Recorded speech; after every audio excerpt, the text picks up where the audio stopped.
So the way it works is contrast causes you to launch those rockets. When someone's rude to you, you prefer nicer relationships. When you get lost every time you leave the house, you launch rockets that are asking for more clarity, a greater sense of direction. When you aren't paid what you think you're worth, you are launching rockets of desire to be paid according to what you believe you are worth. When something happens in your world or in your government, you launch rockets of preference of the way you would like it to be.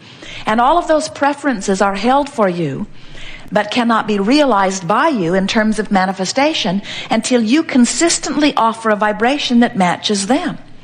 So what it comes down to is you just can't complain about the absence of things you want and ever let them in. You have to find somehow, some way to become a closer vibrational match to the things that you're asking for. So we say, think about what you want. We'll say to our friends, what is it you want? And they'll say, I want to be over there. And we'll say, well, tell us about what's over there. Why does that appeal to you? And they'll say, because over here is so awful. And we say, well, now we're talking about over here again. Let's talk about over there. And they say, all right, I really want to get over there. And we'll say, well, tell us what's over there. What will it be like when you're over there? And they'll say, oh, it will be so much better than over here. And we say, in what way? And they'll say, well, let me tell you what's wrong with over here. And we say, well, we would really rather talk about what's over there. But our friends, almost all of you, are more practiced about what's over here, and so these words fly out of you. You have clever dialogue that you offer. You have stories that you've been telling for years. You have jokes that you've picked up that match the points that you're trying to make. In other words, you have points that you want to make that point out that things should be better for you, but in every moment that you're making those points, you're holding yourself vibrationally apart from the better life that is waiting for you in vibrational escrow. In other words, you just can't keep telling those stories. You just can't keep activating where you are and move to a different place. And that's why most of the people you know, maybe even you're noticing it in your own life experience, things don't change that much for you. Different places, different faces, but things keep percolating along pretty much as they have been, because most of you are offering most of your vibration in response to what you are observing. So you observe what is, you offer a vibration about what is, the universe matches what is, and then you observe what is. And then you observe what is, and you offer a vibration what is, the universe matches what is, and then you observe what is.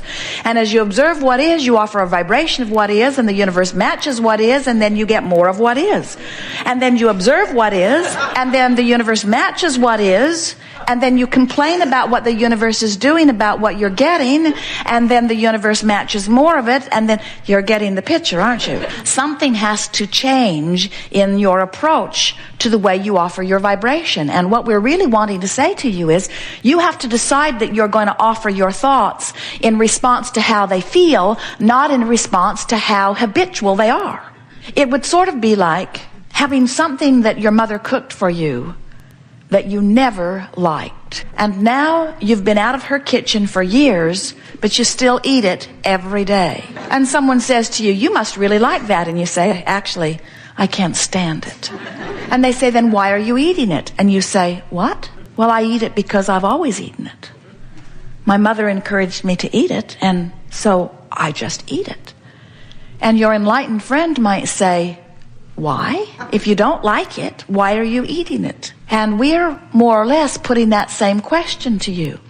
These thoughts that feel so uncomfortable about physical decline or about inappropriateness of yourself or someone else, these thoughts that feel so uncomfortable, why do you continue to focus upon them and beat yourself up with them? Years ago, Jerry and Esther went to a comedian, a famous comedian at the time, Victor Borge. And at one point in his presentation, someone in the audience began to cough. And he called attention to it. And as he focused upon this coughing person, then another, and another, and another, and another, and another, and another, and another. Jerry had seen several of his presentations in years gone by. It was one of his normal routines. And Esther said, does he plant those people to cough? And Jerry said, no. They are real people in the audience that by the power of suggestion just begin to cough. And the more attention is focused upon it, the more coughing happens, until within a few minutes, the audience is coughing so much, it almost brings the presentation to a halt. It's a very interesting thing. Power of suggestion is nothing more than an activation of vibration that calls forth within you things that are already present within you. So if you have been thinking thoughts through time, and then someone else who is now thinking the thought is commenting on the thought, and so now you're both thinking the thought together and having the exposure to the thought together, this thought is a more activated thought, and the likelihood of this thought being activated again is now greater than it was even before this activation. So these activated thoughts, we really want you to focus upon that word. An activated thought is nothing more than something you're giving your attention to, which is for the time of your attention activated. But the more often you activate a thought, then the more easily activated it is until it becomes a dominantly activated thought. And a dominantly activated thought is nothing more than a habitual thought. It's what you would call a belief. Now, people think that beliefs are factual conclusions. And maybe that's a good description of a belief. In other words, you think something's true, so you focus upon it, and as you focus upon it, you activate it, and as you activate it, law of attraction brings it to you, and you say, see, I knew it was true. And we say, everything is truth that you give your attention to for very long, because you can't give your attention to anything for very long without activating it enough that it will manifest in your experience. And so saying, I'm giving my attention to this because it's true, seems a little silly to us. That's like saying someone else focused upon something they did not want long enough that they activated it long enough that it manifested in their experience, and because it is manifested in their experience by their attention to it, then I should give my attention to it long enough that it activates and manifests in my experience. And we say, we don't understand that reasoning. That's like saying, because someone else did something that I do not want to do, I should do it too. And we know you don't mean that, and yet that's what so many of you are doing, because you are, we love you, sloppy with your thoughts. In other words, you are lazy about thinking. You think the thoughts that are the easiest, and we have to say to you, the thoughts that are the easiest to think are the thoughts that have already been the most activated. The thoughts that are the easiest to think are the thoughts that have already manifested and that are surrounding you. If a comedian can make a room full of people begin coughing just by the power of suggestion in a matter of minutes, then can you imagine what's happening to you as you listen to the television playing in the background with hour after hour after hour of commercial pointing out your fallibility, pointing out the decline of your physical body, offering suggestions of things?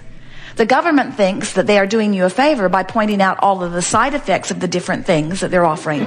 But actually, they have compounded the negative effect of the commercials by 1,000-fold, because now, not only is what activated within you the slight symptom that you might have that makes you ask for this ingredient that might cure it, but now you are privy to all of the vibrational dialogue about all of the possible side effects, because one person in a city that you do not know had such an effect, and so now they feel that they must point that out to you. It might make you blind, they say. Probably not a very good chance of that, but you hear that commercial a few thousand times and you're coughing in the audience. It's just the way it works, you see. Do you know that's what your negative emotion is? Please return to the highlighted route. Please return to the highlighted route. Is your indication that you are not now in vibrational alignment with what you are wanting. As kids, did you play the game hot and cold, where somebody knew where you were supposed to go and then they gave you guidance? You're colder, you're hotter, you're colder, you're hotter as you moved closer or further from your destination. It's the same thing. Your guidance system is letting you know where you are, the vibrational relativity between where you say you want to be and what's waiting for you over there in vibrational escrow, and the thoughts that you're activating right now, which equal your point of attraction.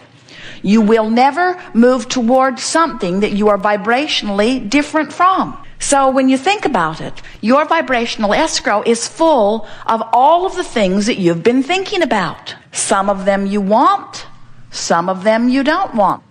And you can tell by the way you feel whether you're moving towards something that's going to feel good when it gets there, or whether you're moving towards something that doesn't feel so good when you get there.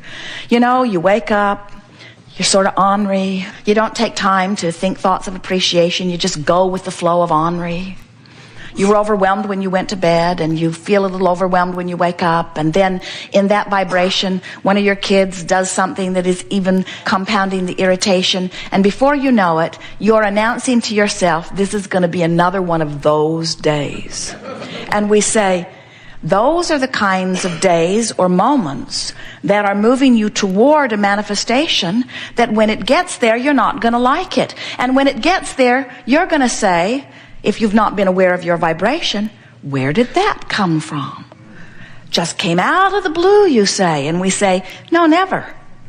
You were moving incrementally before it. Now, we will say to you, and this is really worth making note of, 99.99% of every creation is complete before you see physical evidence. So you're filling your future full of all kinds of things, but you can tell by the way you feel which of those things you're moving toward that are going to please you when you get there, and which of those things that you're moving toward that are not going to please you when you get there. So our encouragement to you is to make a decision today. We'll wait for you. It's all right. Just open it up. She's trying to be very quiet, but it's not possible with that paper, is it? No reason to feel uncomfortable. There is only love and slight annoyance here. No annoyance. So when you realize that what's unfolding in your vibrational future is shown to you by the way you feel, then you reach a place where you really want to say, it matters how I feel. And when you make that decision that it matters how you feel, now you've activated your own personal guidance. Now, you're never going to be lost in the desert again. You're never going to be disoriented again. We don't want you to fear your thoughts. You live in an environment with enormous latitude, on the brink of magnificent creation, on a platform that is based in well-being. In other words, it's not even a 50-50 chance that things will go bad for you. It's almost a sure thing that things will go wonderful for you. In fact, your legacy is one of well-being. It takes a lot of vibrational discord to go far from where you think you want to go. And you know what mixes you up about this? You see people create things like maybe a friend will die. And you think, most of you who don't want to die or don't want to die yet, you've accepted that you will, but you don't want to do it ever. Most of you. And so most of you, as you see someone else create something that you would not want to create for yourself, you almost automatically assume that they didn't want to create it either, and therefore it was a bad thing that happened to them, and therefore it must have been miscreating. And you just don't know that. You cannot know the vibrational relationship between what anybody else wants and where anybody else is. And when you try to factor in their opinions about this and that and the other, you lose your place. That's why so many people have lost track of their journeys. It's why so many people, you have this incurable disease, somebody gives it that label, and the only reason they call it incurable is because they haven't seen a cure for it. Well, who are they who gets to decide the vibrational relationship between where you are and where you want to be? What anybody else has done with their vibrational relationship has nothing to do with you. The facts or the evidence of what anybody else has created about anything has nothing to do with you. How did they convince you that it has something to do with you? Early on, you must have stopped listening to your own guidance and started listening to guidance that was outside of you. And the problem with that is they're not all that interested. They can't stay undividedly focused upon you and the elements of your experience. You want them to. You expect them to. That's the reason that so many of you are resentful of your own parents. You ask the impossible of them. You wanted their undivided attention, and they could not begin to give you their undivided attention. No one can. But source energy gives you its undivided attention. And its undivided attention is a vibration of well-being. And when you deviate from the undivided attention of source energy into a thought of unworthiness, or into a thought of not enoughness, or into a thought of inferiority or insecurity, those emotions that feel so awful to you are your evidence that you have deviated from the undivided thought of source energy. Source energy loves you no matter what, you see. Source energy expects good things for you no matter what. And when you focus other than that and beat the drum of something long enough that you activate a vibration within you where you don't let the well-being in that you want and deserve, then you vibrationally deviate from your source. But your source never forsakes you. Your source, it never lets go of you. Your source never stops focusing upon you. But sometimes you get out of range. You would never, well, maybe you would. You don't look at people who are sick and feel guilty that you have not given up some of your wellness for them, do you? You never say, I've been well for so long, I think I'll be sick for a while, so that somebody else can be well. You don't see that as any relationship. You don't think that there's a pile of wellness and you're using up more than your fair share. Instead, you accept that your relationship with wellness and somebody else's relationship with wellness is your own individual thing.